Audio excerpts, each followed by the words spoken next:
on your side. You're watching News 19 at 6. Well, good evening and thanks for joining us for News 19 at 6. I'm Janae Bowens. And Bree, I heard the sun's making a comeback this week. Might there be some warmer temperatures on the way?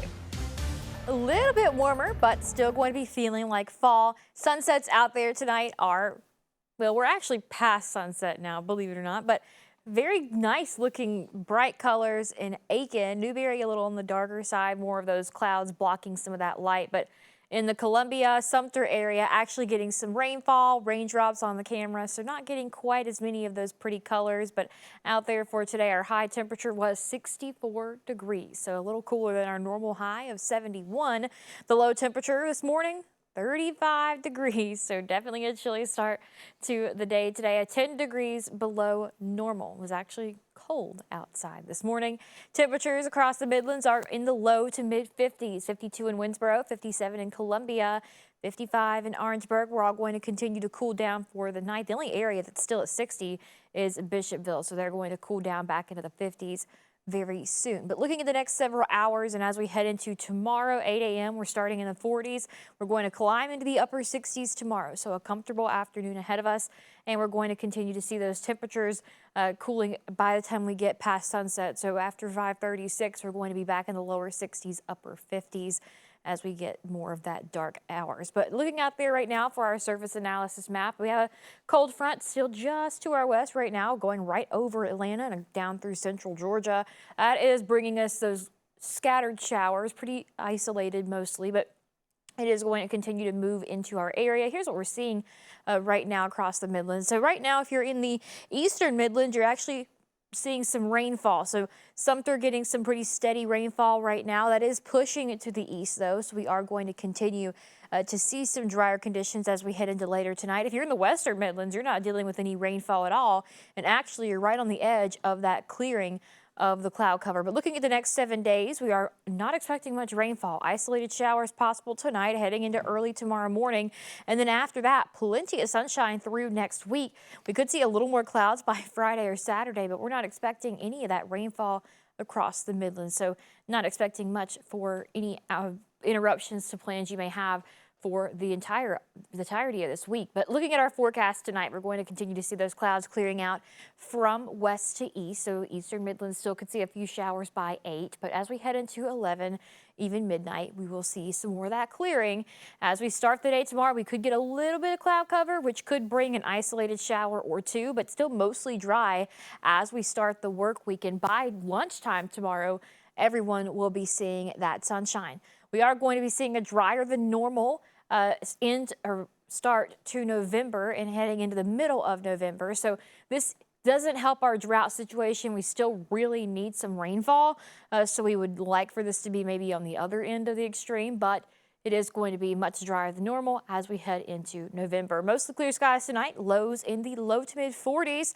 So we're going to see a little warmer of a start to the day than we had today, but still going to be a little on the cooler side. Mostly clear skies tonight, and we will stay mostly dry with just a 20% chance of an isolated shower. Highs tomorrow, mid to upper 60s. Some areas could get into the lower 70s, but definitely going to be a comfortable afternoon. Sunny skies by the afternoon tomorrow. A little bit of cloud cover early in the morning. So for the next 7 days, we're going to see a gradual increase in those temperatures. By Wednesday, we'll be back in the low 70s, plenty of sunshine, but we could see a few clouds as we head into the end of the week. Looking ahead to next weekend, we will be in the mid 70s, 75 on Saturday. Still a little cloud cover through the weekend, but we're not expecting any rainfall as we head into the next several days. Janae. Bree, thank you. A child's birthday party turned violent in Sumter County Saturday night, leaving 3 people hurt. Deputies say they were called to a mobile home park on Broad Street around 10:30 p.m. after reports of gunfire. Witnesses told investigators that a dispute between residents led to shots being fired. 2 of the victims were driven to the hospital and another was flown. Their conditions haven't been released, and the incident is still under investigation. We've got continuing coverage as 2 teenagers are recovering after a shooting at a large bonfire gathering in Blythewood Friday night. News 19's Jamin Wade spoke with community leaders who say they're heartbroken and want to see change.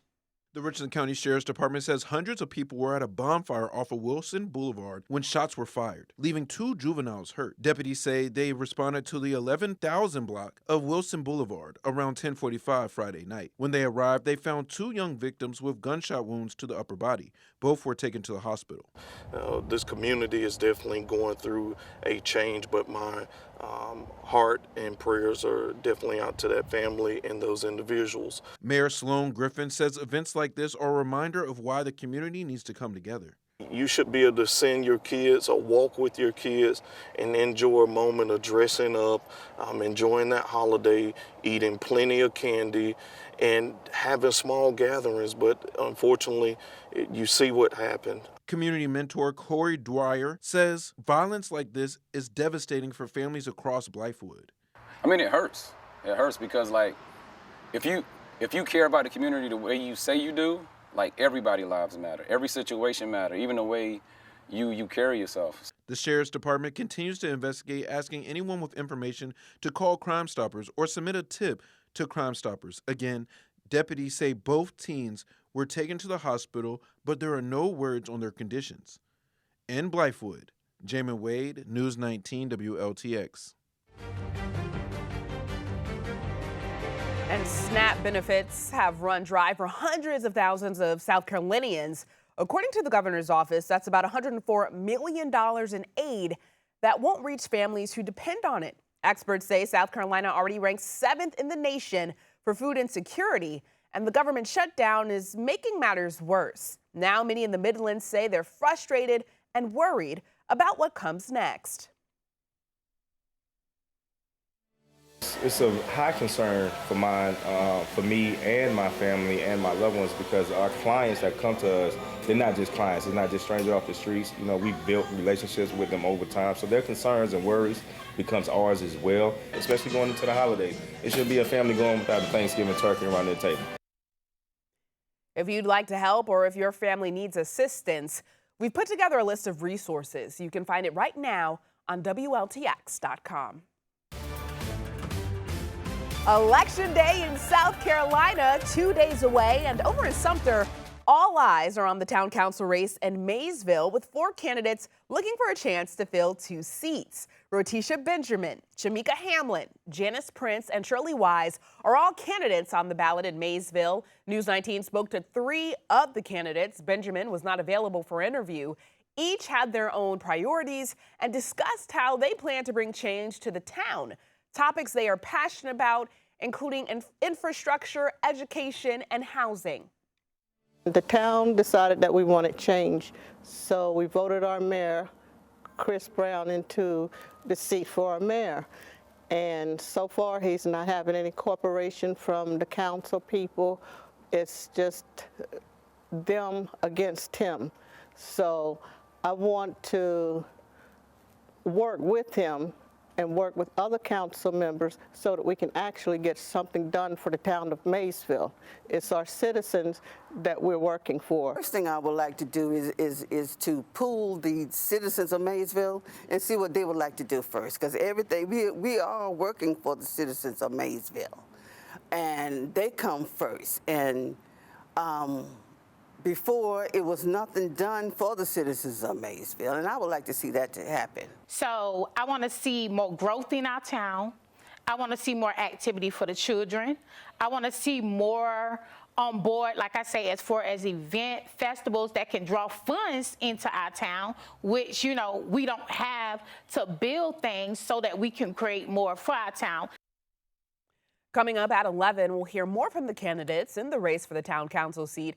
Just as a reminder, Election Day is Tuesday, and the polls will be open from 7 a.m. to 7 p.m. We'll have full coverage and results on election night right here on air and online at WLTX.com.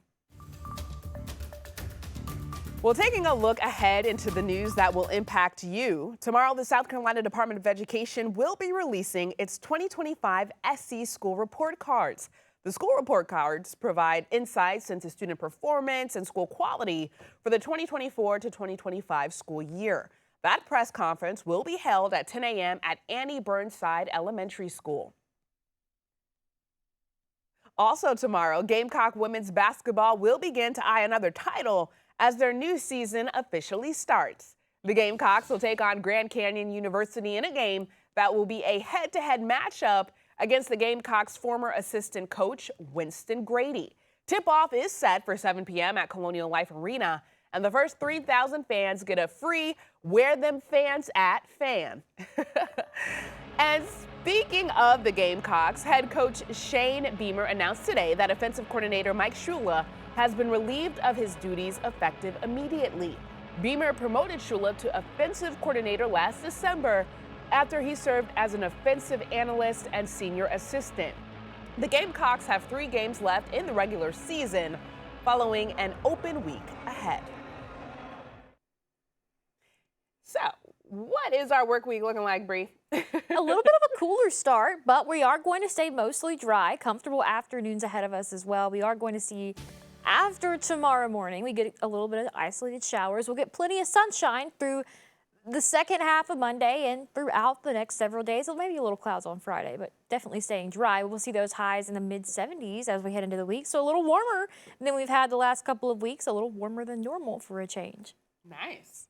Well, that's our time for now. Join us tonight on News 19 at 11. The news doesn't end here. Download WLTX Plus for free on Roku, Apple TV, and Fire TV.